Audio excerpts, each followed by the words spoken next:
Roh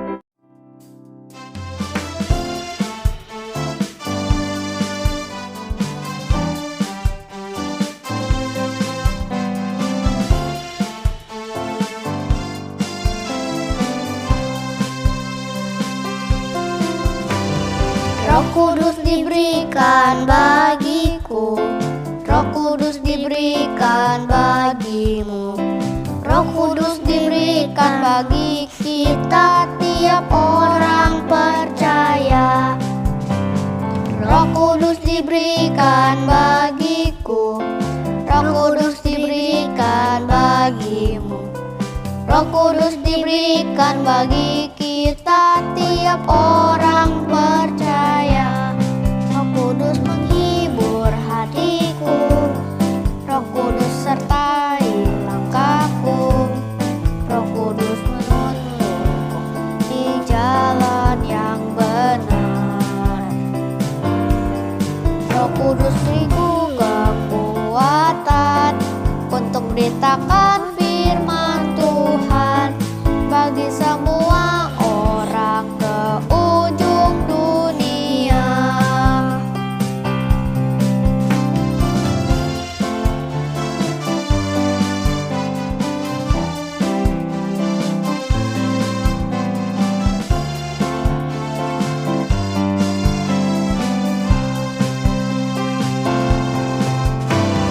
Roh Kudus diberikan bagiku, Roh Kudus diberikan bagimu, Roh Kudus diberikan bagi kita tiap orang percaya.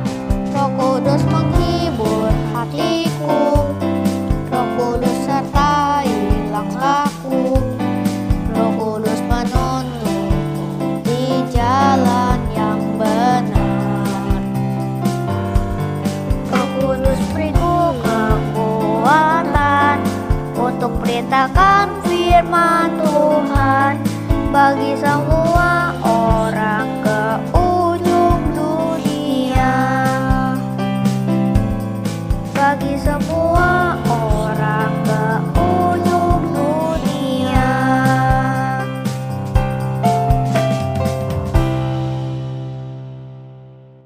Shalom anak-anak sekolah minggu yang baik, yang dikasihi Tuhan Yesus. Hari ini senang ya dapat berjumpa lagi. Semoga anak-anak sehat ya dan hatinya bergembira karena Tuhan Yesus mengasihi anak-anak semua. Hari ini Minggu tanggal 21 Mei tahun 2023, kita mau mempelajari mengenai Roh Kudus. Roh Kudus itu adalah rohnya Tuhan. Yesus Kristus Tuhan kita sudah naik ke sorga. Lalu Tuhan bilang, jangan sedih murid-muridku, aku tidak meninggalkan kamu sendiri yatim piatu. Aku akan mengirim rohku yang kudus untuk menghibur, menyertai, menegur kalau kamu salah, mengingatkan firman Tuhan. Nah, melalui Kisah Para Rasul 2, anak-anak baca ya, Kisah Para Rasul 2 itu diceritakan bahwa sebelumnya murid-murid itu kan ketakutan, tetapi mereka dengar loh apa yang Tuhan pesankan. Mereka sesudah melihat kenaikan Tuhan Yesus ke sorga, mereka cepat-cepat lagi kembali ke Yerusalem. Ngapain? Mereka berdoa sehati selama 10 hari, memohon, Tuhan berikanlah Roh Kudus-Mu yang Tuhan janjikan untuk menemani kami, untuk mengingatkan kami, untuk mengajar kami apa yang harus kami lakukan, untuk menyertai kami. Kami takut kalau sendirian, kami gak sanggup Tuhan. Oh Allahku, Tuhanku, berikanlah Roh Kudus-Mu. Kami ingin memiliki kuasa untuk menjadi saksi-saksi Kristus. Ya, di rumah, di Yerusalem waktu itu, di Samaria, di kota-kota lain, di Yudea, di tempat yang lebih jauh, bahkan sampai ke ujung bumi. Kami rindu, kami pengen punya keberanian, kesanggupan melakukan firman-Mu Tuhan. Kami rindu menyenangkan hati-Mu. Anak-anak lihat ya, di dalam Kisah Para Rasul 2 ayat 17 sampai 18, Kisah Para Rasul 2 ayat 17 sampai 18. Wow, amazing. Saat itu Petrus yang tadinya ketakutan dan menyangkal Tuhan 3 kali, dia dipenuhi Roh Kudus. Dia menjadi manusia yang gak penakut lagi. Dia berani dan berkata bahwa mereka tidak mabuk, tetapi mereka dipenuhi Roh Kudus, sehingga mereka bisa menyampaikan kata-kata baru yang belum pernah mereka pelajari tentang kebesaran, tentang kasih karunia Tuhan. Dan Petrus mengingatkan tentang apa yang ditulis oleh Nabi Tuhan, namanya Nabi Yoel, ya, ribuan tahun sebelumnya, tentang peristiwa yang mereka alami di hari Pentakosta itu. Dicatat dalam Yoel 2 ayat 28 sampai 32. Yoel 2 ayat 28 sampai 32. Baca ya. Di situ dibilang, bahwa Roh Tuhan pada akhir zaman akan tercurah, bukan hanya kepada orang-orang penting, bukan hanya kepada nabi-nabi, bukan hanya kepada orang-orang berkuasa, tetapi juga kepada anak-anak dan kepada budak-budak, orang yang dianggap bukan siapa-siapa, orang yang susah, yang miskin, yang menderita. Tuhan curahkan. Karena apa?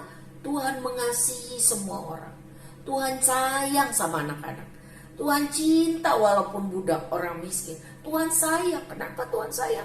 Karena Tuhanlah yang menciptakan manusia. Tuhan ingin semua manusia hidup bertobat, diselamatkan, percaya kepada Tuhan Yesus, dipenuhi Roh Kudus, sehingga walaupun banyak susah, walaupun banyak masalah, tetap kuat, tetap bergembira, karena Roh Kudus memenuhi hati dan pikiran. Ada hati yang gembira, ada iman percaya bahwa Tuhan pasti tolong saya, Tuhan Yesus sanggup, Tuhan Yesus berkuasa, sehingga tidak sedih, tidak putus asa, tidak bosan hidup, tapi bersukacita karena Allah Roh Kudus, Dia Immanuel, menyertai kita. Senang ya mendengar pemberitaan sore hari ini. Siapa sih yang dipenuhi Roh Kudus? 1, orang yang percaya kepada Yesus. Bagaimana percaya kepada Yesus? Bukan cuma sekedar saya percaya. Enggak. Kita harus tahu kita orang berdosa. Masih mau marah, benci, sakit hati, masih sering gak bersyukur, ngeluh-ngeluh.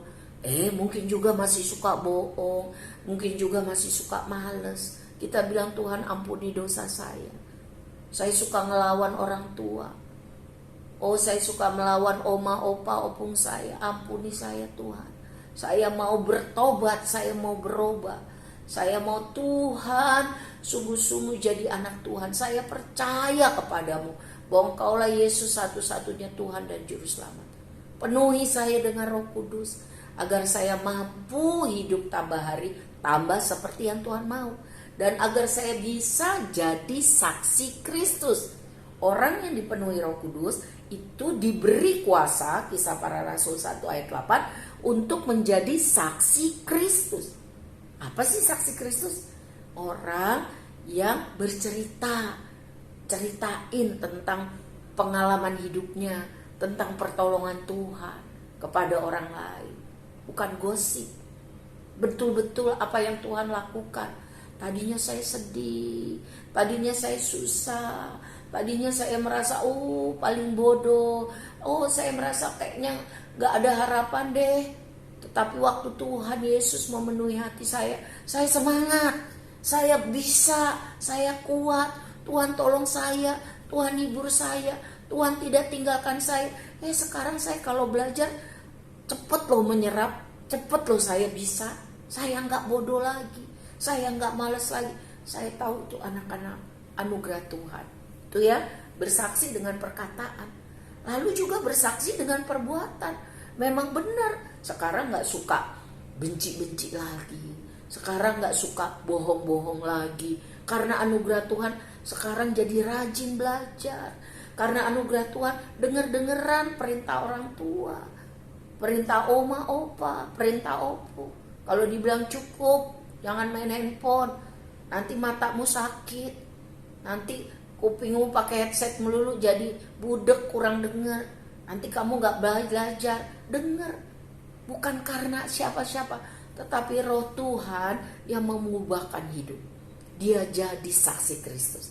Anak-anak ingin mengalami Tuhan memberkatimu, iman percayamu bertumbuh di dalam Tuhan, sifat karaktermu tambah seperti yang Tuhan mau, dan hikmat pengetahuan pengertianmu ditambahkan Tuhan.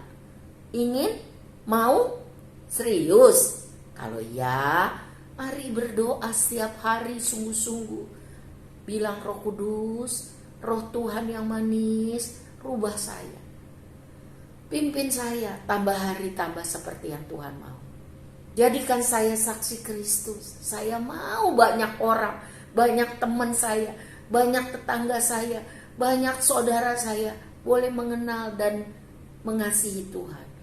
Boleh percaya kepada Yesus. Karena tahu ya, Alkitab berkata hanya Tuhan Yesus satu-satunya jalan keselamatan, hidup kekal masuk surga. Jadi hidup itu dari Tuhan. Seharusnya dilakukan, diisi menyenangkan hati Tuhan.